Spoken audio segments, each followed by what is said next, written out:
All right. There we go. All Gotcha. right. Yeah. Hey, what's going on, everybody? You can see me. I'm Trey. I've got my friend Joseph Arthur on the phone. He's driving and doesn't want to Yep. look irresponsible while he's I talking don't mind to us. that. I don't look irresponsible. I don't care. It's more that I just don't want my phone to die. I have low battery and I fair have a enough. half-hour drive ahead of me and I'm still figuring out this Arizona terrain. So, Right. Oh my but I goodness. mean, I would, I care about responsibility. I'm sort of just kidding, but I can put, I know. I can I'm the loop guy. I can multitask. I I paint know you live can on listen. stage. I'm Listen, a Joe. I knew multitask that. expert. I knew from the first time I saw you play live at the Baltic Room in Seattle. Yeah. Wow, you were there? Dude, I Wow. was at your very first show in Seattle. I've been following you a That's long time. I did not know that, Trey. I really Yeah, didn't. I Those saw you. those Yeah, Baltic room shows, they loom large in my psyche. I think They do. you played 3 or 4 shows there, I believe, and I saw most of them. So Yeah. And in those days too, it was like I did residencies basically in West Coast towns. right. So I ended up staying over there for like, I don't know, during the course of all those shows. Was that like one a week or was it one every 2 weeks or what was that? I can't remember Well, exactly, but or was it maybe 3 months of it and I no, was over there for it 3 was months? yeah, for sure. It was because I was still living in Seattle during that time frame, Yeah. and what I remember, I was on this kick of buying anything that was on the Real World label. Right. And if I'm not mistaken, you were the first US artist that Peter signed to the label, Well, right? that was sort of the bio. I do believe there was officially another US artist, but it was like a blues act, and you know how they kind of get sequestered into a different segment of people's imagination, Yeah. or they did. I don't know. I actually don't really know. I think, for all intents and purposes, I was like sort of marketed as the first one. And Right. that's sort of how they presented me, low key. So I don't know if it was true or not. But what was cool about Real World was they had those color bars to identify. That's how I would shop. I would Right. I would go to record stores and I would look for those. And if I found it, I didn't care where it was from. And if it was Morocco or, Africa, whatever, I didn't care. Right. I have 40 or 50 CDs that you can, and I keep my Real World CDs together because that was genius marketing on Peter's front very smart to do very, that on very the spine of the CDs. So yeah, that was very smart. And yeah, I remember getting a lot of those Real World records. Of course, I could go and sort of rob their CD store and just take whatever I wanted to back then. And like Jeffrey Oriema. Oh my God, he's so great. He was amazing. How about Farafina? Nusrat, yeah, Farafina, yeah, and he Nusrat. He had Nusrat Fateh Ali Nusrat. Khan. And then this other guy. What was this other guy? This black dude. Who's that? From Africa, a dope something. Aboob. I can't remember his name now. He was awesome. Yeah. They had beautiful artists, man. Just like incredible. Yeah, label. It was an honor. It was an honor to be on that label. And I mean, so let's go back to how that happened, right? Because you were, you and I lived in Atlanta. I was there. I was born and raised there. So I was born in '69. I lived there until about '88. I graduated high school. Wow. I was up here in the Pacific Northwest for a couple of years in the Navy. And then I went back home to the University of Georgia in the early 90s. And then I moved back to Seattle in 92. So what years you were in Atlanta in the mid 90s?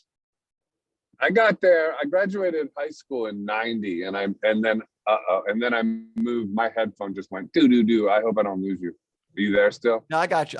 Yeah. Okay. So I graduated high school in 90 and I moved right to Atlanta. So 1990.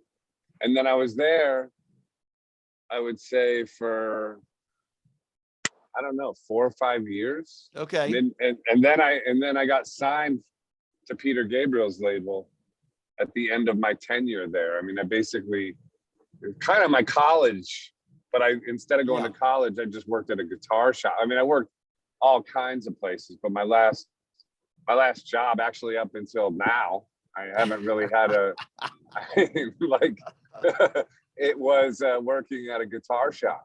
Oh, no shit. Yeah. Which in Atlanta? Which one? Clark Music, dude, on Ponce de Leon. Oh, wow. Yeah, On Ponce. that was my last job. That's crazy. And when I got signed to Peter's label, the manager said that I was the worst employee in Clark Music history. He said, if it doesn't work out for you, you can have your job back. I was like, okay. I don't know how to take that, but okay, yeah. that's comforting. And then he was like, nah, man, I think it's going to work out for you. And it did, it worked out for me. So it really did. So that had to be, I've read the story, how basically Peter left a message on your answering phone, on your answering machine. True. Yeah. And so you come home and you're like, before cell phones too. Like that was like, right. You have an answering machine. This is a real answering machine. Like this is Joseph Arthur. Please leave a message at the beep. Yeah. That's great. So you came home from work, and Joe and Peter Gabriel leaves you a message. So like, what's going through your mind? It's gonna be crazy. Well, I was forewarned. I wasn't told who, but I was told a famous rock star. I guess rich too is accurate, but a famous rock star in England is a fan of your music, and you're going to be hearing from something like that. So when I got the message, it wasn't really out of the blue. It was basically out of the blue though, because it's like, I mean, when life hits you with those moments, I don't know if you've been lucky enough to have those moments where the scene changes, like just the scene changes, and it's from the universe or from God or however you want to frame it. But it's just like, wow, and I mean, talking about Vacancy, T-Bone Burnett was another one of those kind of moments for me, because that's on my list of questions. How did you hook up with T-Bone Burnett? And just another one of those weird moments, like just like that, man. Honestly, just like that. It was, and it was after my first album came out, and it did well in France. It did really well in France, actually. I was quite a hit over there for a singer-songwriter new guy, like I really was. I was packing out rooms, and it was a hype thing. I was like, my album came out there before anywhere else. And so I was an instant, like, sort of rock star there. Like I would go, I show up, and there's like people in line. There was this record store called Fnac, and there'd be people like lined up waiting for my in-store, and the in-stores would be packed and all. And so I was like, oh, this is easy. Like, I just thought, oh, so this is how this goes, and people like are saying, oh, the album is genius. You're a genius, like, and and I'm just like a dude with like, I was a bass player not that long ago, and I was suffering from extreme imposter syndrome. But at that point, I was starting to kind of just like work my way into like feeling where I was, Right. But then that was Big City Secrets, and then that album didn't do much of anything in the States. It kind of got shelved. There's a backstory to that too, where the Nancy Berry tried to introduce me to Glenn Ballard at a party, who was Alanis Morissette's guy. Yeah. And she wanted him and me to write a single, and I had too much air quotes integrity to do that. I was like, nope. Dude, it's one of those moments where it's like, if I had a do-over, if I could go back in time or whisper to like my idiotic head at that moment, I would have said, dude, write a damn song with Glenn Ballard, you fool. Yeah. What are you thinking? But it's like, you're just, when you're young and idealistic, and plus in the 90s, integrity was everything. And like, there was this like, like that divide was there way more. Like, people would offer you commercials or movies, and you would turn it down. I turned down I turned down Saved for In the Sun, like the great movie with wanted to feature one of my songs. And I said no. Wow. I ultimately said yes. And that's how I met Michael Stipe, because he appealed to me. But I'm saying that's like the time we were living in. It's like, why would you say no? And now,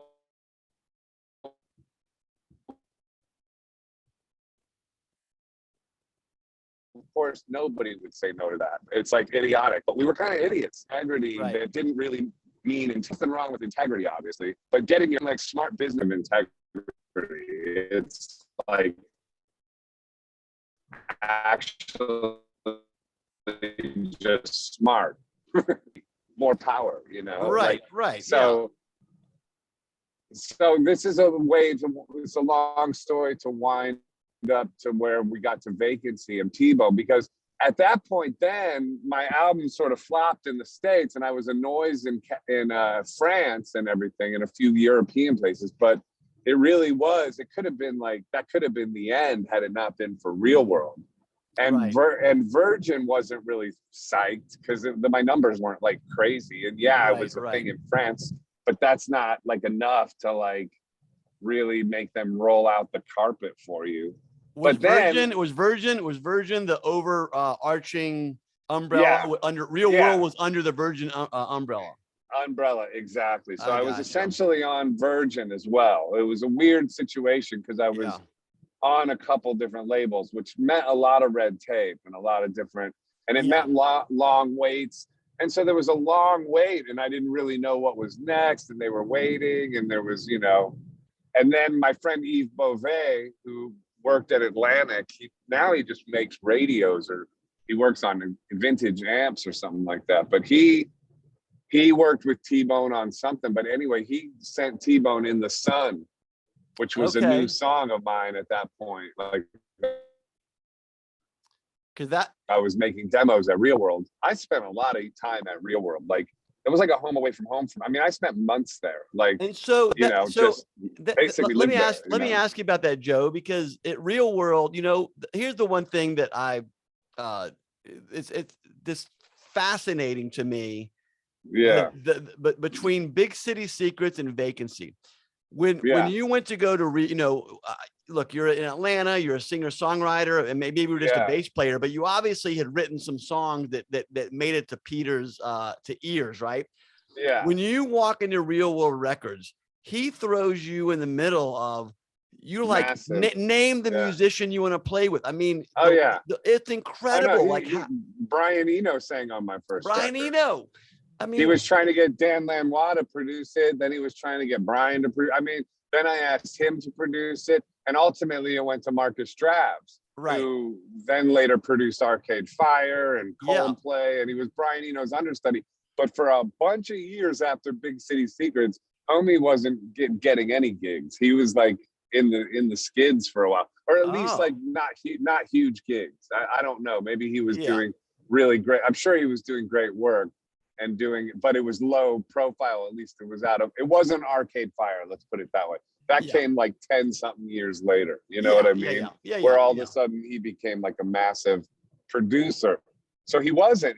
He was a baby and I was a baby. I mean, he was an older baby than me. Like he was in his 30s or something. I was 25 or. And so that I think what you're commenting on is the difference in sonics between the sonic thing where Big Vacancy. Like 20 people it looks like on there, and all of a sudden Vacancy is like it's you and like you had Carla Azar on drums, what by the way, she is incredible.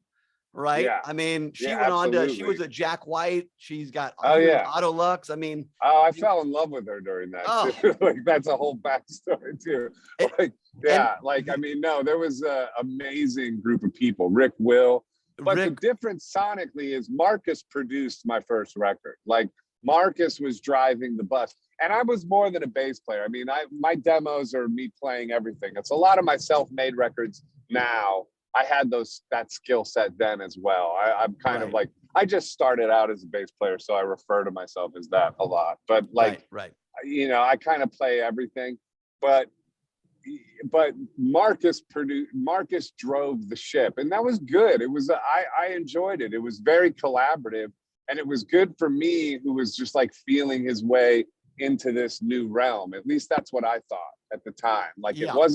it was a shared vision, you know, and it coalesced with what I was with a lot of my like instincts as well, in terms of just like, you know, creative choices, and I liked electronic music as well, and so there was a lot of things that really fit with me as well, like Massive Attack and Portishead and all that Right. stuff was around at that point. So we were Right. kind of like singer-songwriter, but we had that aesthetic. And then Peter Gabriel, it just kind of made sense. It was like a really good first record. But come the second record, I wanted it to be my real identity, my real aesthetic. And then the first time you're really hearing that is on Vacancy. So Like, Vacancy, and I can't say that so- like fully, because there's a lot of my real identity on the first record too, but you know what I mean? I know what you mean, because you know, It's a blended that was- identity. it's Whereas such a Vacancy, polished, it's such a polished album. I Yeah. mean, Big City Secret is so Yeah. polished and so layered, and then Right. you drop into Vacancy, and yeah, it sounds like you record, and not in a bad way. It in sounds a like you good way. I know recorded what it you're in gonna your say. apartment almost, you know? right, yeah. I mean, Well, it and just sounds T-Bone like you. produced all that. That's the same as Come to Where I'm From. That's exactly the same sessions. Everything has come to where I'm from. So how So did you it's like- separate out so those it's- songs then? Because there was so many, and it was just arbitrary. And T-Bone even got mad at me for giving away some of the best songs on Vacancy. And he was like, I would have saved this one or that one. And Oh man, whatever. At that point, like T-Bone had already kind of like, you know, like there's a breakaway point that happens. I mean, I gotcha. making an album with a producer is a really like, it's an intense thing, man. It's like, it's an intense relationship. And before the baby kind of flies out of the nest, so to speak, Yeah, oftentimes you kind of have to like separate, like individuate, like families do, you know? So Yeah. it's not even It's like a a falling relationship, out. right? It's a relationship, and you kind of exit at a certain point, you know, Yeah. and it might come back together, but there's always an exit, and there's a creative kind of like, okay, you know, it's emotional and psychological. So anyway, that was just like, how are we going to market this record? That's when the label got involved, and they were like, let's put out an EP first. Let's put the EP out on an indie seeming Because that was not American put out, label. that was They not put out on found- Real I World. don't even Was that put out on Real World?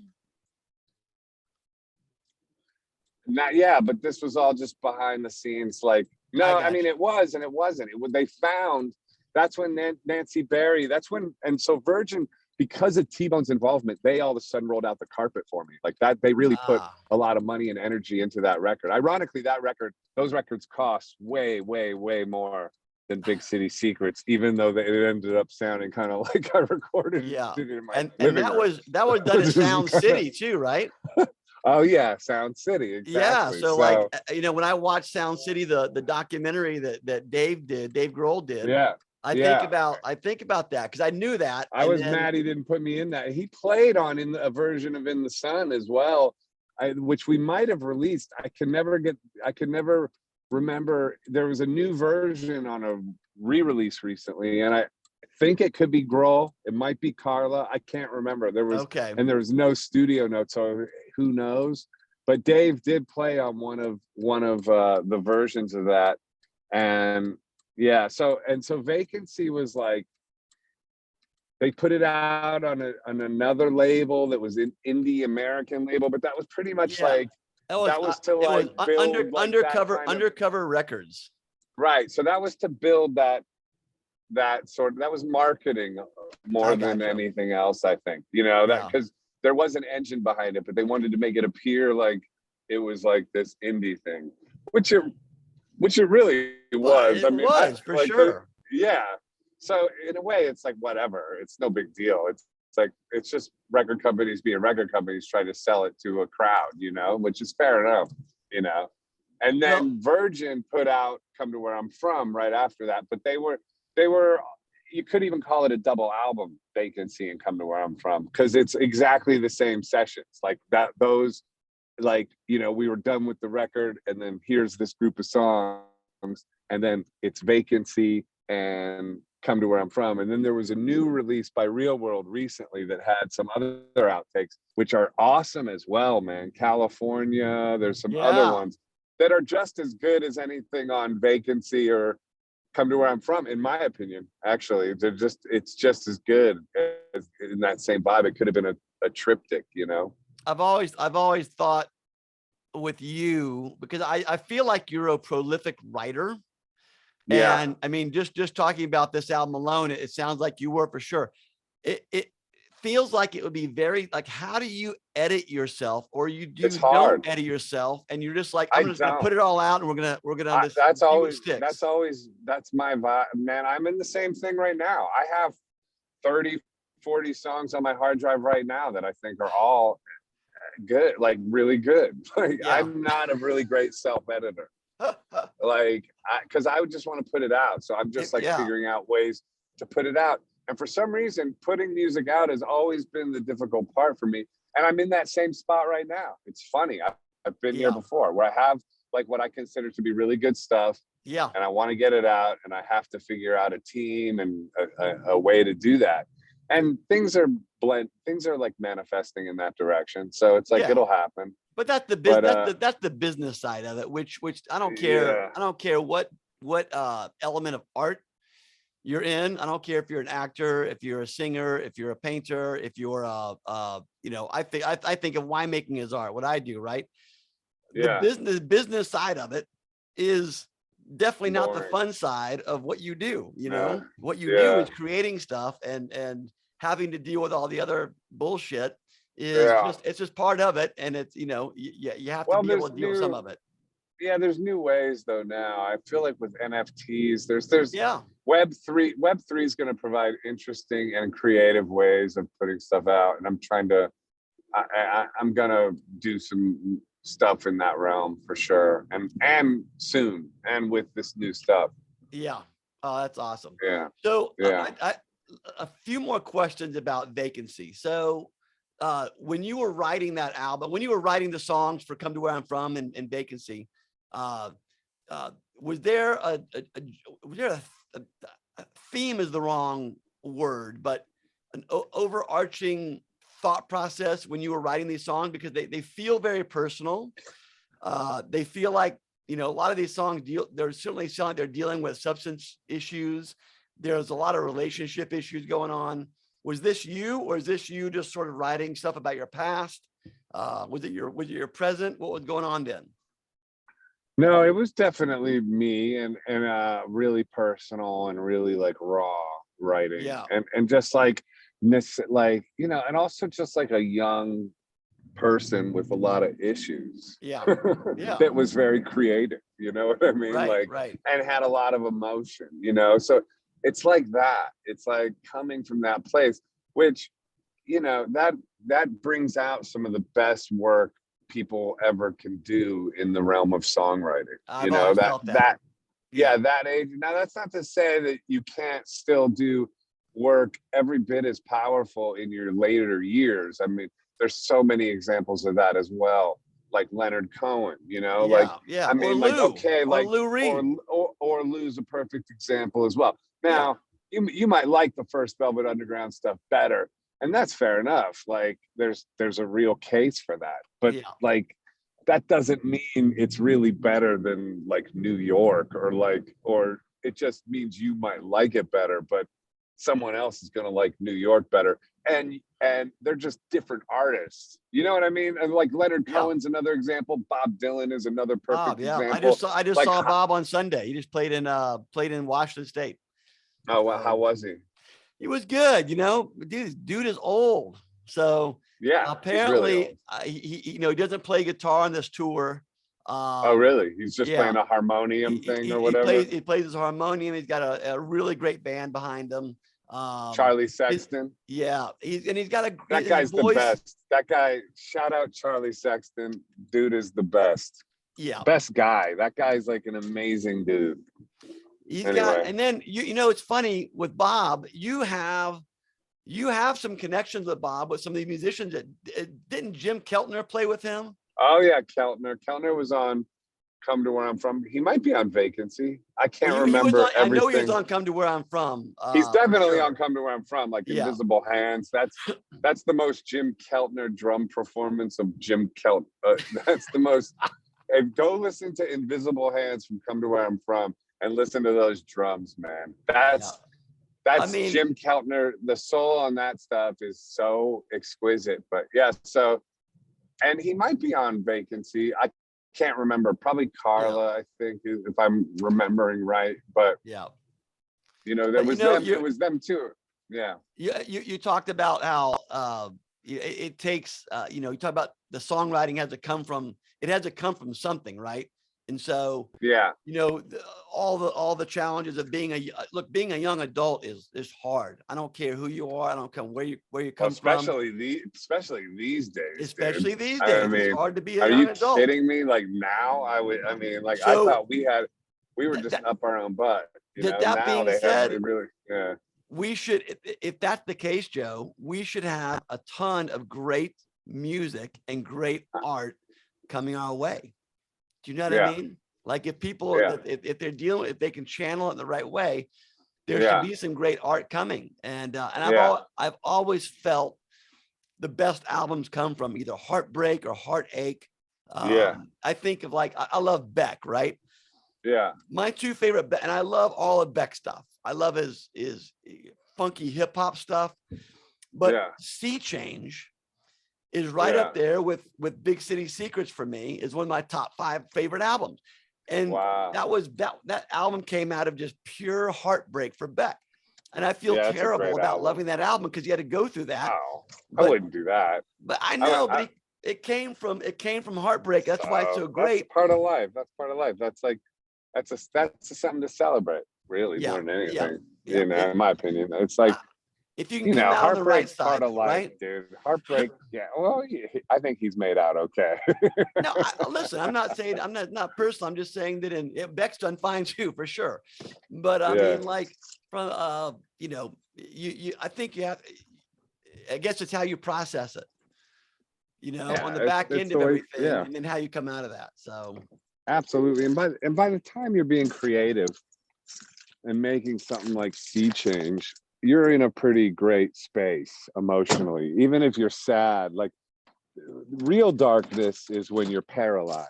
You know what I mean? Like once you're expressing, once you're like playing, getting your album produced by the guy that did Radiohead and Joey Warnicker's playing drums, and you're not in a bad place. Yeah, you're all right. Yeah, fair enough. I mean, some people, that's not always the case, but I think that's the case a lot. Well, maybe as an artist, you have a benefit of having that outlet, right? There are plenty of people who are in the same place that we've all been, but they don't really have that creative outlet to be able to, just not just express themselves, but just to be able to communicate it to the world, and so there's a benefit to being an artist in that way. Well, absolutely. It's a real privilege, man. It really is. It's like, and it's like, and I've in certain kind of ways lost that privilege in recent years, just to a certain degree, or had it threatened and lost a lot of business contacts and friends and management and booking. I mean, I'm completely without any of that stuff now. Yeah. All down to speaking my mind. And it's like, it's so interesting. And I, just, it's actually healthy because it kind of makes you understand never to take anything for granted. And that's like, and then other things open up that, and the universe won't leave you hanging. And then, that'll come back. And when it comes back, I'm not peeing, I'm filling up a teapot, just so you know. They sound the same, but it's different. So, so everything happens, I think, for your benefit if you can see that. And if you can rise to you have the, to be listening though. Like you have to yeah, be in a oh place that yeah, you're listening to what's happening, and you have yeah. to have some awareness, right? So Well, and having a child means that you can't mess around. Like yeah, like for me, like having a daughter now, it's like there's no option for nihilism. I mean, like I'm come to where I'm from and Vacancy, there's nihilism in the mix as well. There's a yearning for spirituality, but there's also nihilism, and it's a mix. It's a strange mix.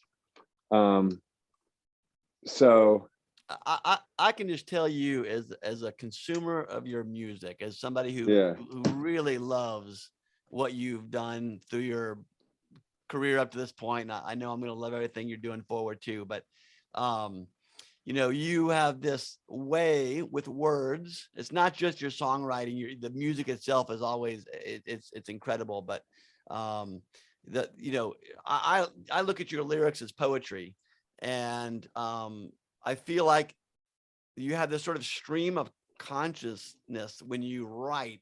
That's yeah. how I feel about it. I don't know if that's the process you go through and what your process actually is, but It's just I like that. it It seems comes like it's out very super easy for fast. you. It Is is it easy. easy?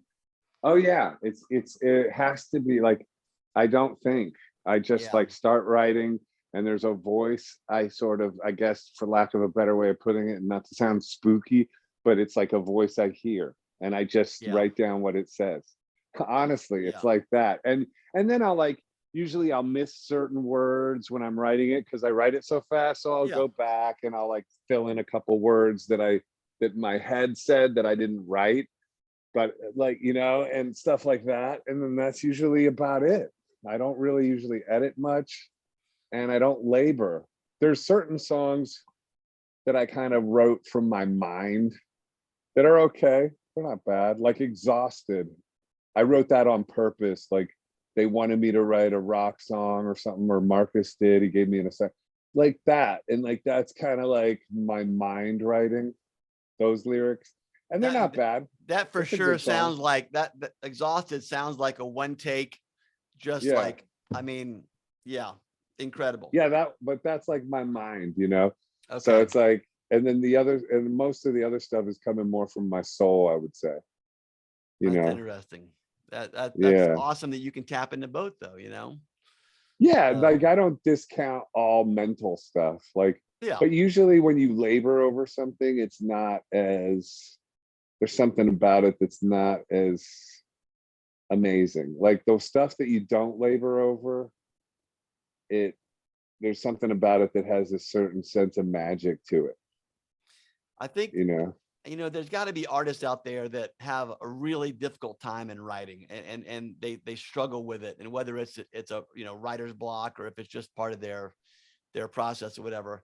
I can imagine them listening to this and just being angry. The fact that, you know, what you Yeah. can come up with is I'm not going to call it easy. Maybe it's just honest, right? You're just being honest with yourself, and opening yourself up just allows it to come out much more easily, as opposed to, especially when you're dealing with the subjects that I feel like you've talked about in the past, substance abuse or bad relationships and things of that nature. Yeah.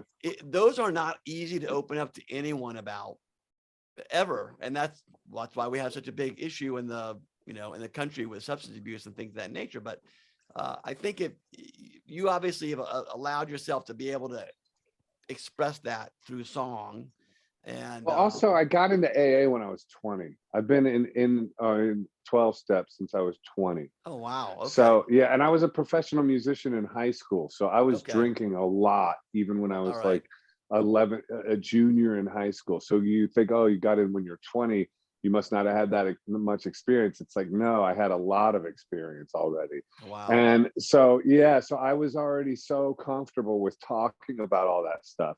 Plus, okay, I grew up in the 90s where like Kurt Cobain was like the right, greatest living songwriter. And he was so raw and open. He had this John Lennon, sort of this new John Lennon aesthetic going on. So and he was one of my biggest inspirations, as was Bob Dylan. If you listen to like Idiot Wind, that's such a raw song about his divorce. I mean, so it's like, and then John Lennon, these were like heroes of mine, and they were completely raw and exposed. So to me, that pointed the way forward. Those were the type of people I was sort of emulating, like, Right. or at least spiritually, not really like sonically, or I definitely had my Yeah. own thing. But Elliott Smith is another one, Another so one. Oh my that gosh. was like what we were all going for in a way. Like that was the scene of the times, and I don't think that's the case really anymore. Now it's like, and it was like all about some raw honesty and spiritual connection. That's why there was like such a extreme reaction to any kind of commercial success or any kind of thing like that. It was almost like, Right. oh, never mind, I don't want any of that, I don't need any of that. But that's With part of the devil's lie. Like, you're not yeah. supposed to have prosperity, and because poverty is actually one of the ways the devil can get you. And I think that's what a lot of people are dealing with right now, is poverty. And Right. with I our think that's just the inflation. desperation too, Well, yeah, I mean, Um, and not being able to be self-empowered. right. Right. You know, Right. I mean, it's like With by design too, in my opinion. you mentioned Elliot, who, Portland, Oregon. Hmm. I mean, just another incredible songwriter, and of The course best, with Kurt. And so I can the tell other you, best. personally, Yeah. that I'm glad you were able to, focus your energies through song, and are still with us 25, 26 years. When was Big City Secrets released? 96? Yeah, 95, 96, I guess I officially. Yeah. mean, Hey, so man, you're I'm blessed. 26 years.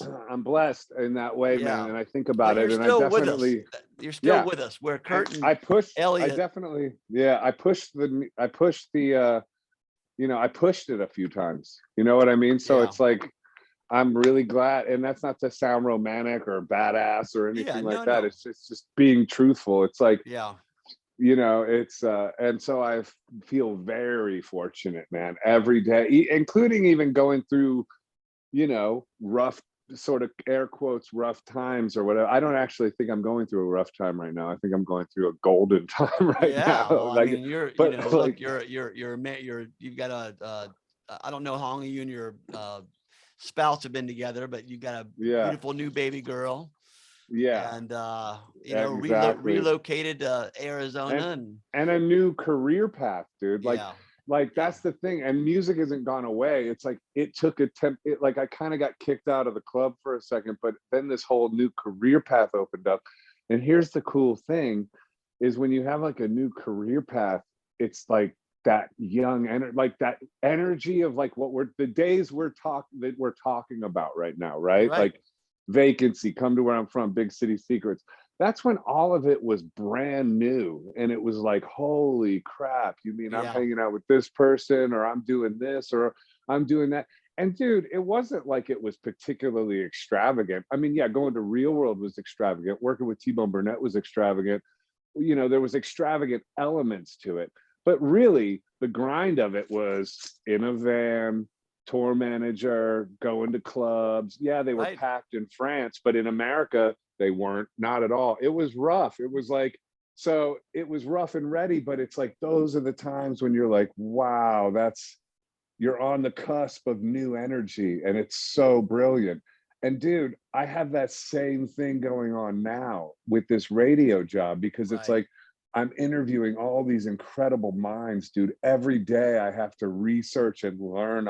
I feel stupid like half of every day, learning, like cramming my brain, and that Well, we feeling of talked being about it stupid, yesterday. You said you feel it's like the you said you never best. went to college, but you feel like this is your college, right? Yeah, it's Yeah. like, and so Yeah. it's like I get to like learn, and it's just like it's just this new adventure. And when life, what I guess the moral of the story is, if you have the courage to speak your mind and like really say what is in your heart and on your mind, the world will open up to new layers of newness again, and you'll be reborn.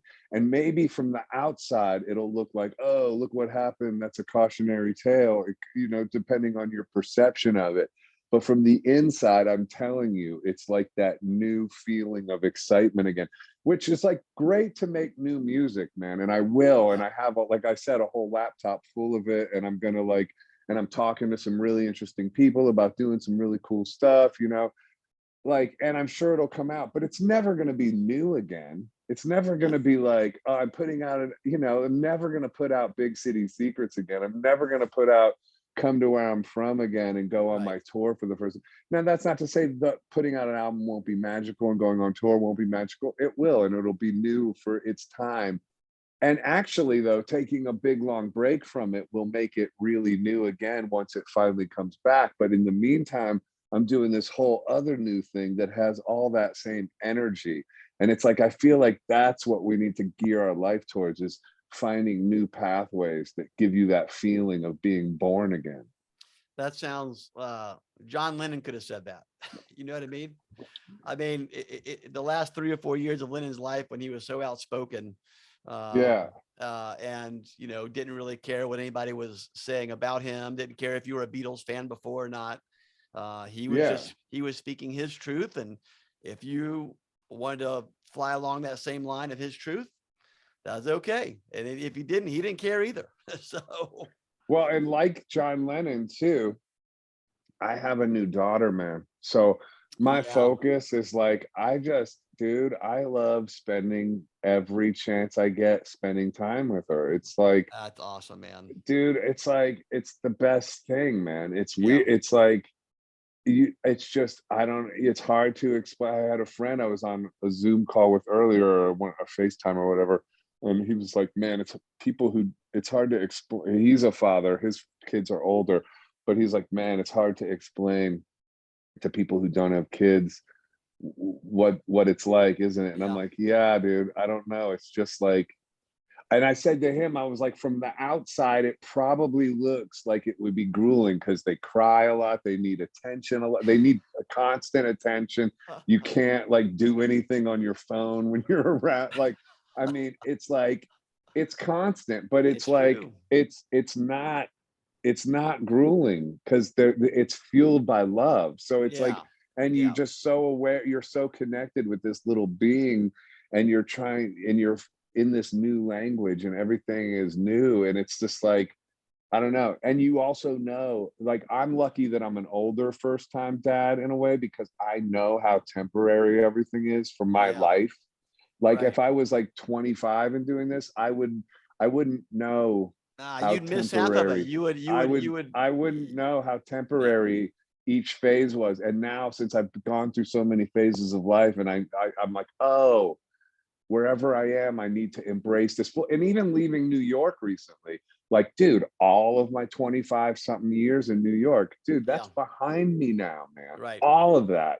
Like, there was so many adventures, so many different incarnations, different relationships, different periods of being totally sober guy, healthy, then also down and out, then also, you know, all those different permutations of life are now in the rear view mirror. And it's like, wow. And then so now I'm here, and I could like look at that and go, oh, I miss it.